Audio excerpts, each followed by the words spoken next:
Bonjour. Je ris parce que j'ai terminé la dernière vidéo en parlant du 14-14 et aller voir le message et je rentre dans la maison et je vois 11-11. Il est présentement 11h11. Il était 11h11 en rentrant dans la maison. C'est pour ça que je ris. Je viens de ressortir. Regardez la porte encore ouverte.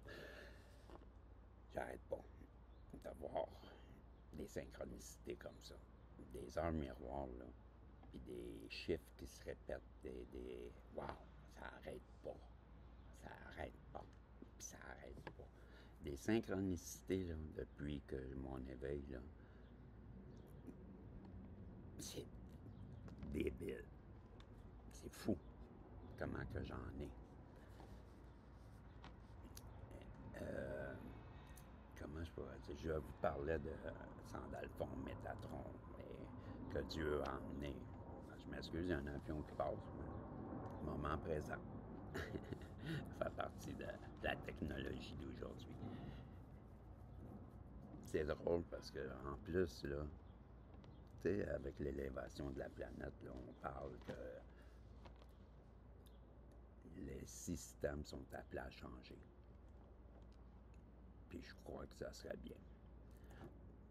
Parce que c'est une des choses que je me suis toujours posé la question. Pourquoi que sur Terre, il y a autant de différences entre les humains? Pourquoi que, juste en penser, voyez-vous comment c'est l'hypersensibilité? Juste le fait de penser que des personnes sont mal, ben ça me fait mal. J'allais vous dire, pourquoi que il y a des personnes, je vais prendre en Afrique, tu sais, moi, dans les années 70-80, on nous montrait, je ne me rappelle plus c'est exactement le nom, là, d'un organisme, en tout cas, là, humanitaire bien reconnu, là, qui est genre la Croix-Rouge, là, qui nous montrait des petits, on appelait ça des Biafra. Des Biafra, ça doit être un pays, hein, en Afrique. Mais ces petits-enfants-là, il y avait des gros ventres, pareil comme des femmes enceintes, parce qu'ils ont trop faim. Et ça me traumatisait quand j'étais enfant. Même encore, voyez-vous, c'est ça l'hypersensibilité. C'est de... ça fait mal. De ressentir. Il faut apprendre à se détacher de ça. C'est pas facile. Ça pour revenir à Métatron, et Sandalphon, et tout ça. Et Madame Atsumia, et Padre Pio, et Anna Saint-Michel. Ça a tout arrivé en même temps, ça. Le monsieur qui me dit, à cause du tarot, que mon souvenir d'enfance va faire que, tel un puzzle, ma nouvelle voie, mon nouveau chemin que je prendrais serait celui que je fais présentement. Mais j'ai parti à rire, je vous l'ai dit dans une vidéo précédente, là. Je croyais pas ça, moi. Je me disais, voyons donc. Il est malade, ce gars-là. Il me connaît pas. Bon, ben, que quand que Saint-Michel apparaît dans ma vie, ben, moi, je crois pas ça, hein. Je me dis, voyons donc. C'est n'importe quoi. C'est n'importe quoi. Et je trouvais que les médiums, ben, ils exagéraient.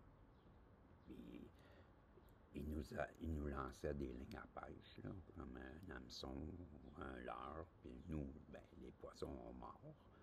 Puis ils nous tiennent, puis ils nous racontent des histoires. Et mon ex, elle faisait partie de ces personnes-là qui croyaient beaucoup aux médiums. Tellement qu'elle y allait 3 fois par année. Et je trouvais à l'époque que c'était pas sain. Je me disais, t'as pas à faire ça, t'es intelligente. Tu t'en vas inhalothérapeute. quand même pas n'importe quoi, là. Une allothérapeute, on s'entend que c'est la spécialiste, là, quand vous vous faites opérer, c'est elle qui contrôle votre anesthésie. Donc, on peut mourir, hein? Quand on se fait anesthésier, c'est pas une science à prendre à la légère, là. Donc, ils ont des années d'études, des personnes intelligentes. Et je trouvais, tu sais, toi qui étudies en médecine, en fait, pourquoi tu te fies sur des médiums? Tu sais, je trouvais que ça fait parce que, hey, elle allait là, puis là, la personne lui disait, tu vas aller en vacances en Floride, mais elle revenait, puis elle me disait, on s'en va en Floride. Voyez-vous, je trouvais que tu organises toute ta vie en fonction de ce qu'ils te disent. On dirait, c'est ça que tu fais, et ça me frustrait. Tout ça pour dire, bon, je travaille dans un bar, puis elle est jalouse, et je me disais, bon, bref, en tout cas, tout ça pour dire que je crois pas à ça. Et je veux aller, la vie fait que je ne travaille plus dans un bar, pour X raisons que je veux pas, ça va être trop long, mais ça avait rapport avec le couple et tatati. Et on est dans les années 80, c'est la grosse récession au Québec, en tout cas dans ce temps-là. C'est mondial, j'imagine. Il n'y a pas de travail. On est dans l'époque, c'est terminé, là, nos parents avaient travaillé toute leur vie à un endroit, comme mon père, comme mes oncles. Et ma mère va me dire, dans les années 80, quelque chose que je vais me rappeler toute ma vie. Toi, petit gars, tu connaîtras pas ça. Ce qu'on a connu, nous autres, maintenant, c'est terminé, là, les emplois à vie. Toi, tu n'auras pas cette chance-là. Et elle avait tellement raison. Parce qu'on est dans les années 80 et quand que je vais laisser les bars, je vais avoir de la misère à me retrouver une job. Dans les années 90, à peu près qu'on est rendu, là. Mais c'était pas encore revenu. La récession et les travails étaient durs, en tout cas. Tout ça pour dire que je me suis retrouvé loin de Montréal.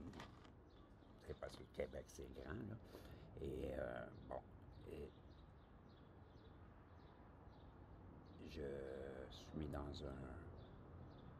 de la vente d'aspirateurs, porte à porte. De quoi que, tu sais, que j'aurais jamais pensé le faire, mais forcé de le faire parce que, mais je suis bon. Pas de farce. J'ai toutes sortes de trucs et ça fonctionne, les choses. Les gens vendent. Les gens vendent. Ils vendent ça cher. Et, ils vendent ça comme 2000 piastres, 2000 dollars à l'époque. Et il y a des gens qui sont sur l'aide sociale, qui est vraiment pas gros au Québec, là, pas payé par le gouvernement, qui financent ces aspirations. Je trouve que ça n'a pas de sens, mais je le fais pareil parce que, bon, et je suis loin dans le nord du Québec, dans une place qui, pour les gens du Québec, c'est Rimouski. Je suis à Rimouski, qui est loin, loin, loin de Montréal. Tout ça pour dire que quand j'avais un bar, mais là, ça faisait des problèmes avec ma conjointe. Et là, ben, j'arrête de travailler dans un bar, je m'en vais travailler là-dedans. Et ça recommence encore, là, les chicanes pour autre chose. Là, c'était rendu que je me faisais laver le cerveau. Anyway, là, je suis à Rimouski et j'aime pas les médiums. Et à l'hôtel où je suis, dans le bar, il y a un gars qui tire. Il fait des voyances avec une boule de cristal. Et moi, je vais rire de lui. Il va me moquer. Et ce gars-là, il va venir me voir, puis il va me dire, hey, toi, t'as eu du fun, hein? Tu t'es bien moqué. Et tu crois pas à ça, hein? Non, non, non. On a une discussion, puis il va me dire, et je vais le trouver très méchant, il va me dire, bon, ben, regarde bien, je me suis concentré sur toi, là. Puis, quand tu vas rentrer dans ta chambre d'hôtel, ta femme, à Montréal, elle va t'appeler. Elle va te demander de revenir à Montréal en urgence. Tu vas lui dire Oui. Et tout le long, en revenant vers Montréal, tu vas te penser à ce que je te dis là. Parce que, en ce moment, ta femme, elle te trompe. Pardon? Ta femme, elle te trompe. T'es cocu. Et là, moi, je suis mort de rire. Je dis, hey, t'es méchant. Ça t'a fait mal que je me moque, hein? Hey, t'as pas d'allure. Crois-le pas. Tout le long, en t'en allant à Montréal, tu vas penser à ça. Et quand tu vas arriver à Montréal, tu n'auras pas 5 minutes de fête dans la maison chez toi. Tu n'auras même pas parlé de ça. Elle non plus. Et le poteau rose va exploser. Tu repenseras à moi. Fait que, je reviens. Comme de fait, le soir, je rentre et on est rendu à 10, j'arrive à 11.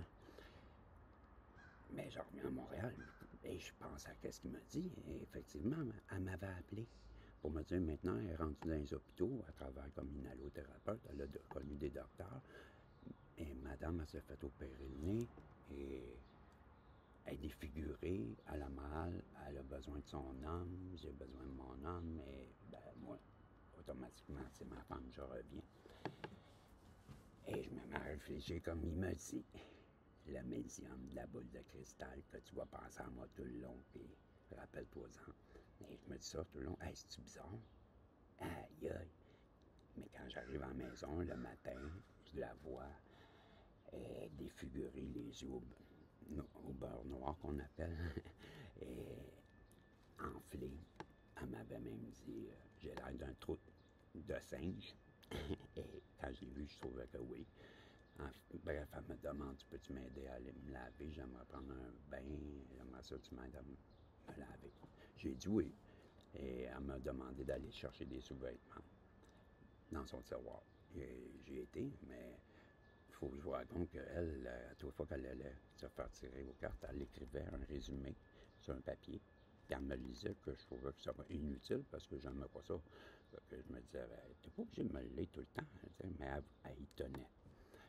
Donc, quand j'ai été chercher ses sous-vêtements, puis que j'ai entendu un papier, curieux, j'ai pris la feuille dans mes mains, en même temps que les sous-vêtements, et je me suis mis à lire. J'ai vu que c'était un résumé de sa dernière visite. Je me suis dit, elle est allée encore se faire tirer pendant que je n'étais pas là. Et ça dit, dans le papier, qu'elle va rencontrer un gars, et que ça va être le début d'un enfer. Qu'elle va être mêlée et que ben, je comprends qu'elle a peut-être une relation, mais pas encore. Je suis tellement innocent à ce moment-là que je crois pas. Et je trouve ça juste drôle et je vais descendre en lui disant, je viens de voir 13-13 encore. Et je vais lui dire, hey, j'appelais ma femme comme mon père m'appelait Ticu. Je vais lui dire, hey Ticu, comme ça tu vas rencontrer quelqu'un et j'ai vu les yeux se remplir d'eau et j'ai compris que le médium m'avait dit la vérité et que j'étais copieux. Fait que ça m'a smashé, pas besoin de vous dire, hein? Et j'ai même pensé que ce gars-là m'avait jeté un sort parce que je ne rencontrerai plus jamais une femme après. Je vais passer, je suis rendu à 61 ans et je n'ai jamais rencontré une autre personne après.